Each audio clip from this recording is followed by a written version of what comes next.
In a world overflowing with noise, expectations, and endless demands, we often lose touch with the only thing that truly matters: ourselves.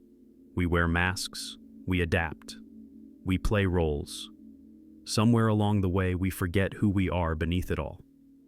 Carl Jung, the father of analytical psychology, called this journey back to the self-individuation, the sacred process of becoming whole again. It is not a journey for the faint of heart. It demands courage, honesty, and the willingness to walk alone for a time. From the moment we are born, we are taught how to fit in. We learn to behave, to smile, to agree. We mold ourselves to be accepted, to be loved, to be safe. And so we create a persona, a mask we wear to face the world. This mask protects us, but it also imprisons us.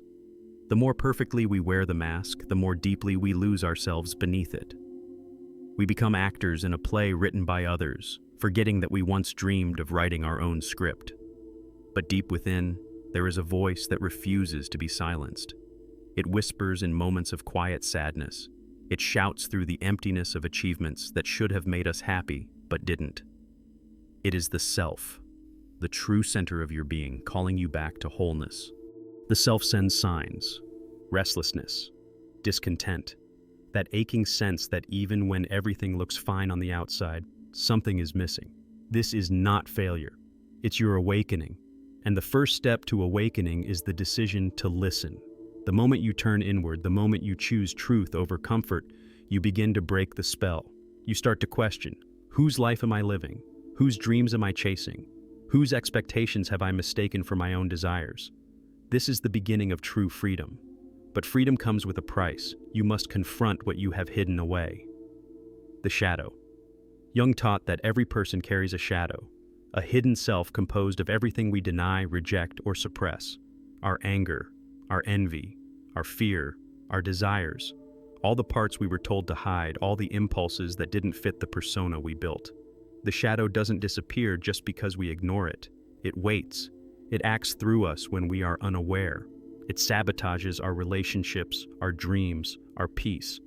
The shadow must be faced, and it must be integrated. This is not a process of defeat. It is an act of redemption. By reclaiming the shadow, we reclaim the parts of ourselves that were once powerful, vibrant, and alive. Meeting your shadow is painful. It shatters illusions about who you thought you were, but it also offers liberation, the chance to become something far greater than the mask you once wore. True self-encounter means embracing all of you: the light and the dark, the beautiful and the broken. It means owning your story without shame, your flaws without apology, your power without fear. As you begin to live from this place of wholeness, you will find that the world no longer holds the same power over you. You stop living for validation. You stop chasing approval. You stop betraying yourself just to be accepted. Instead, you live anchored in your own truth. Silence becomes your sanctuary. In the silence, you hear not the noise of the world, but the wisdom of your soul. Silence gives you space to heal, to remember, to reclaim.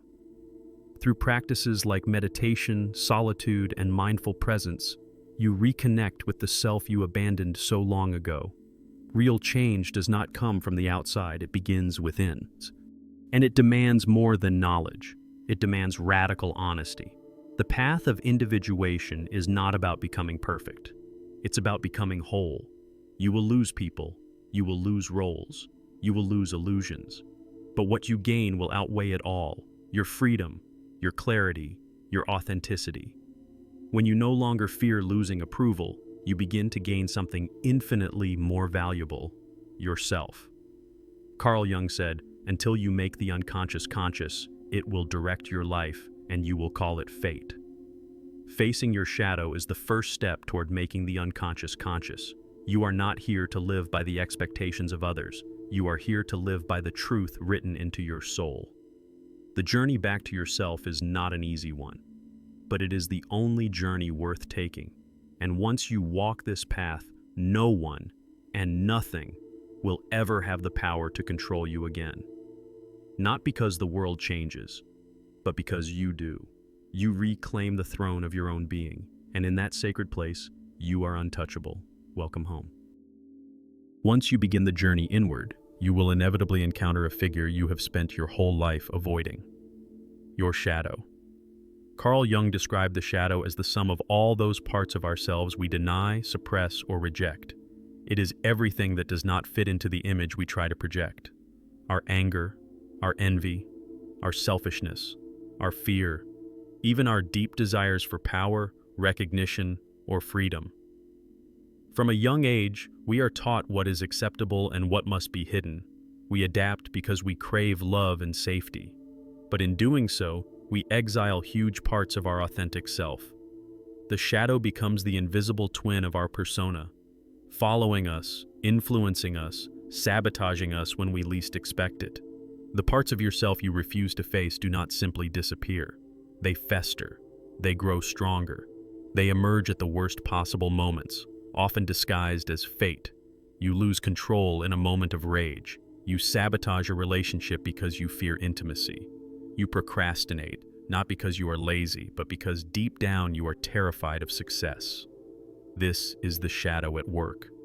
But the shadow is not your enemy. It is a hidden source of energy, vitality, and authenticity. It holds your raw life force, trapped behind fear and shame. Jung taught that true transformation begins when you stop fighting your shadow and start integrating it, not controlling it, not pretending it does not exist, but understanding it, honoring it, and reclaiming it. Integration does not mean acting on every dark impulse. It means acknowledging your full humanity, your contradictions, your complexity, your depth. When you embrace your shadow, you reclaim your power. You stop leaking energy into endless self-sabotage. You stop projecting your inner conflicts onto others. You begin to live as a whole being. Think about it. How many of your conflicts with others are really conflicts within yourself? How much of your anger at the world is unacknowledged anger at your own choices?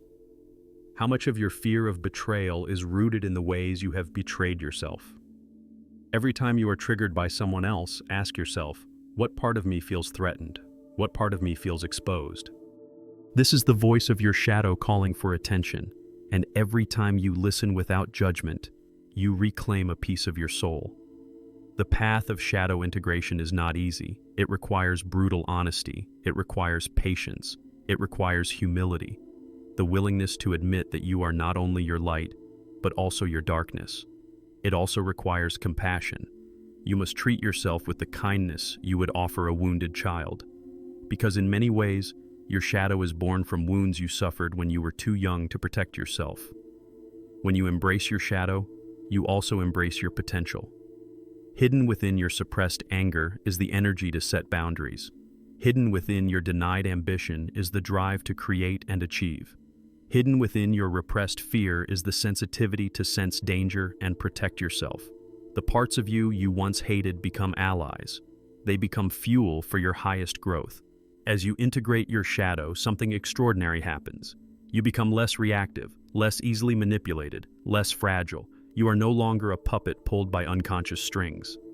You develop a strong center, a presence, an inner gravity that others can sense even if they do not understand it. You no longer need to defend yourself constantly because you are no longer ashamed of who you are. You no longer need to project blame outward because you are taking full responsibility for your inner world.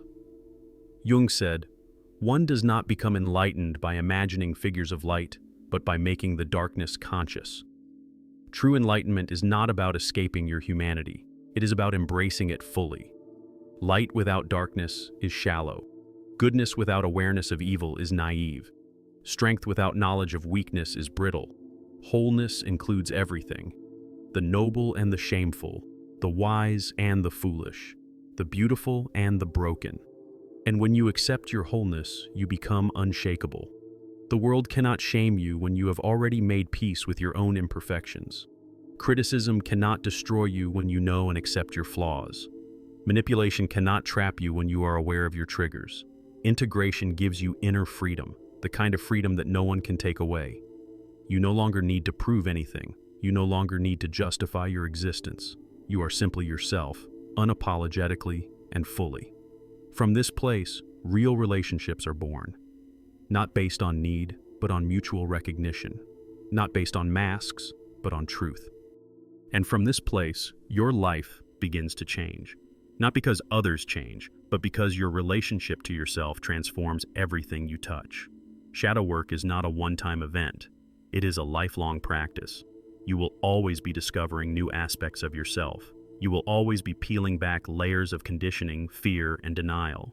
But each step you take brings you closer to your true self. Each piece of the shadow you embrace makes you more whole. Each truth you face strengthens your light. And slowly, almost imperceptibly at first, you realize no one owns you anymore. No one controls you. No one can wound you unless you allow it.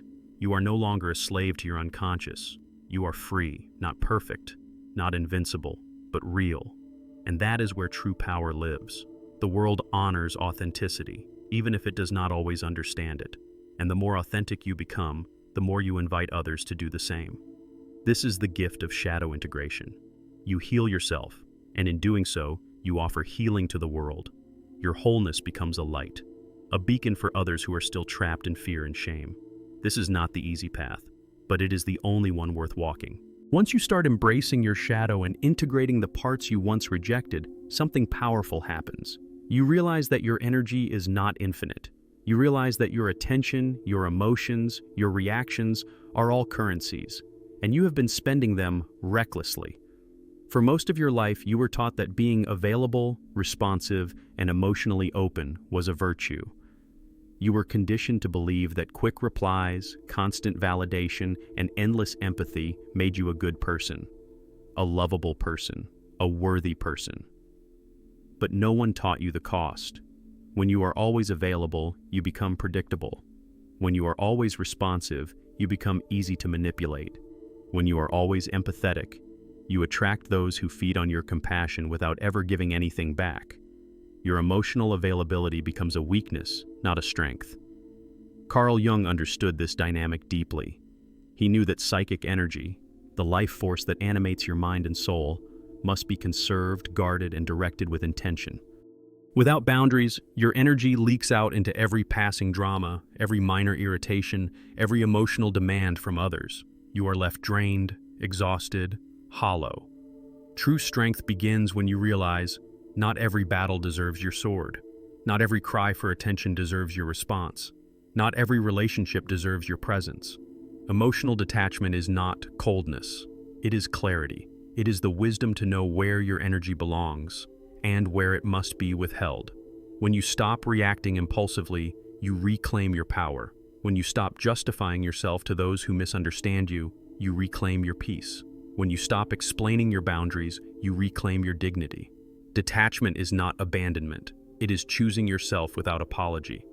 When you no longer rush to defend yourself against every accusation, you conserve energy. When you no longer explain every decision you make, you preserve your inner space. When you no longer react to every provocation, you protect your emotional integrity. This is emotional sovereignty. You are no longer a puppet whose strings are pulled by others' expectations. You are no longer baited into battles you do not need to fight. You are no longer defined by how quickly you respond, how much you give, or how well you please. You are defined by your own presence, by your own truth, by your own peace, and that peace is sacred. Emotional detachment creates space for discernment. You see more clearly who deserves your time, your energy, your heart. You begin to notice who gets angry when you say no, who accuses you of being distant when you assert your boundaries, who withdraws their affection when you refuse to play your old role. These reactions reveal everything. Those who truly value you will respect your growth. Those who only valued what you provided will resent it. And that clarity is a gift. You are no longer trapped in cycles of guilt, obligation, and resentment. You are free to choose, freely, consciously, powerfully. Jung taught that individuation requires a withdrawal from the collective, not because you hate others, but because you must hear your own voice above the noise. When you practice emotional detachment, you stop drowning in others' emotions. You stop confusing their projections with your truth. You stop sacrificing your peace on the altar of their chaos. You begin to live from your center. From this center, you can love without losing yourself. You can empathize without absorbing pain that is not yours. You can give without depleting your soul. You become a lighthouse, steady, luminous, unshaken by the storms around you. Many will not understand this transformation. Some will call you selfish. Some will accuse you of changing. Some will try to guilt you back into your old patterns. But you owe them no explanation. Growth often looks like betrayal to those who depended on your self-betrayal. And you must be willing to endure that discomfort. You must be willing to disappoint those who only loved the version of you that served them. Because the alternative, staying small, staying drained, staying available to everyone but yourself, is too high a price to pay. Emotional detachment is not a wall. It is a filter. It is not shutting down your heart. It is choosing where your heart flows. It is not abandoning connection. It is elevating it. Only when you protect your energy can you offer something genuine, something real, something whole. When you are constantly available, you become taken for granted. When you are too easy to reach, you are too easy to disrespect. When you are too quick to respond, your value diminishes. Scarcity creates value. Presence creates weight. Silence creates mystery. Learn to be comfortable in your absence. Learn to let your no be a complete sentence. Learn to let your silence speak louder than your explanations. You owe no one constant access to your soul. Protect it like the sacred treasure it is. Jung believed that true power lies in the ability to choose, not to react blindly, but to respond consciously. And choosing yourself is the most radical act of all. The stronger your boundaries, the purer your connections. The deeper your detachment, the richer your inner life. The less available you are for what drains you, the more alive you become. You reclaim your energy, you reclaim your voice, you reclaim your freedom. And once you taste that freedom, you will never willingly give it away again. Not because you have closed your heart, but because you have finally learned to open it wisely. This is emotional sovereignty. This is energy mastery. This is the beginning of your true life. After walking through the fires of self-confrontation, shadow integration, and emotional detachment, you arrive at a place few ever reach. A place of profound stillness. A place of rebirth. This rebirth is not dramatic. It is not a grand explosion of fireworks. It is subtle, quiet, undeniable. It is a homecoming. You realize that for most of your life you were chasing acceptance, chasing love, chasing meaning outside of yourself. You were trying to earn what was always already yours, your worth, your dignity, your right to exist. Now, you understand. You have nothing to prove. You have nothing to earn. You are already whole. This realization changes everything.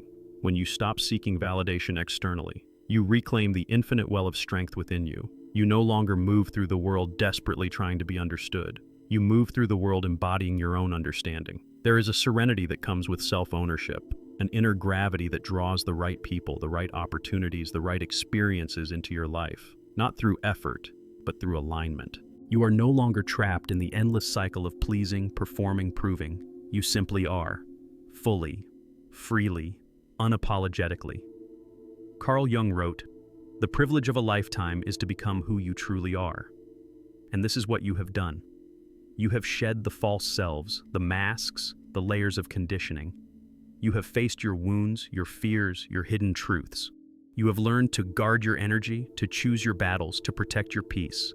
Now, from the ashes of who you thought you had to be, rises the person you were always meant to become. The true self is not perfect. It is not polished. It is not always easy for others to understand. But it is real. And realness is rare in a world addicted to illusions. Your true self is both tender and fierce. It knows when to open and when to close, when to speak and when to remain silent, when to give and when to protect. You no longer chase connections that require you to shrink. You no longer tolerate situations that demand your silence, your compliance, your self-betrayal. You honor your instincts. You trust your intuition. You walk with a quiet confidence that does not need to shout to be heard. This is what it means to be whole. Wholeness is not about never feeling pain again. It is about knowing that pain does not define you. Wholeness is not about never being challenged again. It is about knowing that no challenge can break you. You no longer see adversity as proof that you are failing. You see it as evidence that you are alive, awake, engaged in the process of becoming. You are no longer terrified of solitude. You welcome it as sacred space. the ground where your soul grows roots. You are no longer addicted to approval. You have tasted the deeper satisfaction of self-respect. You are no longer enslaved by fear. You have discovered the courage that comes from standing alone. In this rebirth, you realize that loneliness is not the enemy. It is the crucible of authenticity. It is where you meet yourself most honestly. It is where you discover that you are enough, even without an audience. From this place, relationships become richer, not because you need them, but because you choose them. Not because you fear being alone, but because you desire shared growth. Love becomes an offering, not a transaction. Friendship becomes a celebration, not a compromise. Life becomes a dance, not a struggle. You radiate a different frequency now, one that does not beg to be accepted, one that does not apologize for existing, one that invites others to rise or to fall away. And many will fall away, not because you have become cruel, but because you have become clear.